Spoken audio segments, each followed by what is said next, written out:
আজকে আমরা বের হয়েছি সন্ধ্যা 5টা বাজে। গাইজ, কুমিল্লা থেকে এখন আমি এয়ারপোর্টের উদ্দেশ্যে রওনা হব। আবার নাইটে শুধু এয়ারপোর্টে যাব না, মাঝখানে একটা চ্যালেঞ্জ করা হয়েছে।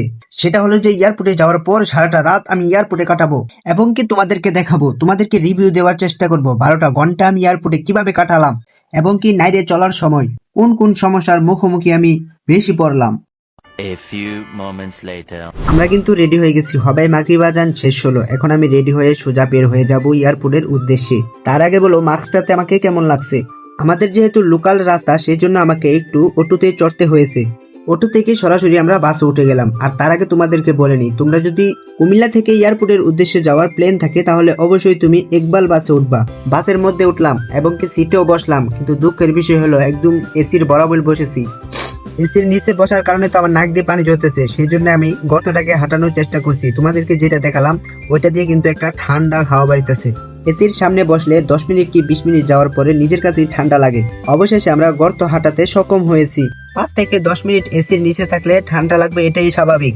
কিছু খাবার দাবার নিয়ে আসলাম। লং টাইম গাড়ির জার্নি করব, হালকা নাস্তা করা, সেটা স্বাস্থ্যের জন্যই উপকারী। বাই দ্য ওয়ে, আমরা কিন্তু লুটি, কলা এবং কি পানিও নিয়ে এসেছি। মজা খাইতে আমি ভালোবাসি, সেই জন্য ডাল ভাজা এবং কি আচারও নিয়ে এসেছি। ফাইনালি আমরা কিন্তু চলে এসেছি যমুনা ফিউচার পার্কের সামনে। গাড়ির জার্নিটা আপনাদেরকে লং টাইম দেখালাম না, তার কারণ একটাই। আপনারা কি জানেন কয় ঘন্টা জার্নি হয়েছে আমাদের গাড়িতে? তাহলে শুনেন, জামজট মিলিয়ে 4 ঘন্টা খেয়ে দিছে আমাদের। বিদায় যমুনা ফিউচার পার্ক। এখানে কেনাকাটার ছিল, যার আসার কথা ছিল সে আসতে পারেনি। অনেক কিছু কেনাকাটার ছিল এবং কি আপনাদেরকে দেখানোর ছিল, দেখাতে পারলাম না, সেটার জন্য I am very sorry. Finally চলে আসলাম শাহজালাল আন্তর্জাতিক বিমানবন্দরে। তার আগে বলে দিই, ভিডিওটা কিন্তু কেউ স্কিপ করবে না, কারণ আজকে পুরো রাত আমি এখানে কাটাতে চলেছি এবং কি আপনাদেরকে দেখাতে চলেছি কেমন হবে আমার 12 ঘন্টার জার্নি। আমি কি পারবো আপনাদেরকে এয়ারপোর্টের রিভিউ দেখাতে এবং এই চ্যালেঞ্জটা কমপ্লিট করতে? তো দেখা যাক। এয়ারপোর্টে পাড়া দিছি মনে হয় আমার 5 মিনিট হবে। এত মশা, যদি আমি আগে জানতাম তাহলে তো 1 বাক্স কয়েল নিয়ে আসতাম। এয়ারপোর্টে সবচেয়ে বেশি ভালো লাগছে এই সিনটা, যদিও এটা রিয়েল না, তবে মানচিত্রটা আমার কাছে অস্থির লাগছে।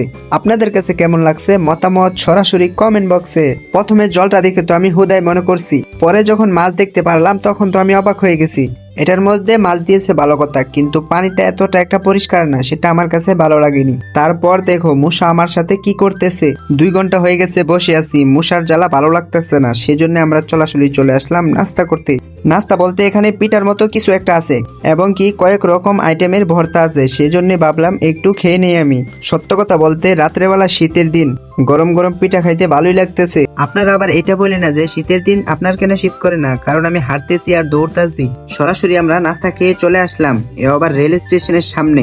আপনাদেরকে একটা সত্য কথা বলি, সেটা হলো যে আমার জীবনের ফার্স্ট টাইম আমি কোনো রেল স্টেশনে এসে বসলাম। দুঃখের বিষয় হলো যে আমি কোনোদিন এখনো ট্রেনে চড়তে পারি নাই। সরাসরি রেল স্টেশনের সামনে থেকে চলে আসলাম এয়ারপোর্টের সামনে। এটা হয়েছে আমার বসার জায়গা। এখন এয়ারপোর্টের সামনেই কাটাবো এভারেস্টলি 6 থেকে 7 ঘন্টা। সামনে থেকে আমার নাকের অবস্থা দেখো, শীতে একদম বরফ হয়ে আছে, বরফ। এইখানে এত মশা, সেটা আমি আগে জানতাম না। আবার এটুকু কয়েল আরেকজন থেকে দাঁড় করা হয়েছে। গাইস, একটা দিয়ে আরেকটা দাঁড়াইতেছি। ভাই আমাকে কয়েল দিছে ঠিকই, কিন্তু সব টুকরা, সেটা কেন সেটা আমি নিজেও জানি না। কয়েলগুলো আতো নিয়ে রাখছি কেন সেটা হয়তো আপনাদেরকে আর ভেঙে বোঝানো লাগবে না। আরেকটা ধরাইছি কারণ এত মশা ভাই। দুইটা শেষ হওয়ার পর পাইদা বই এখন কয়েলগুলা থুয়া দিতেছি। এখানে থুয়ারও জায়গা নেই বাইরে ভাই, থুয়ারও জায়গা নেই। পাইদা ভাই গাইস, 2টা থেকে একটা শেষ আর এই যে একটা আছে।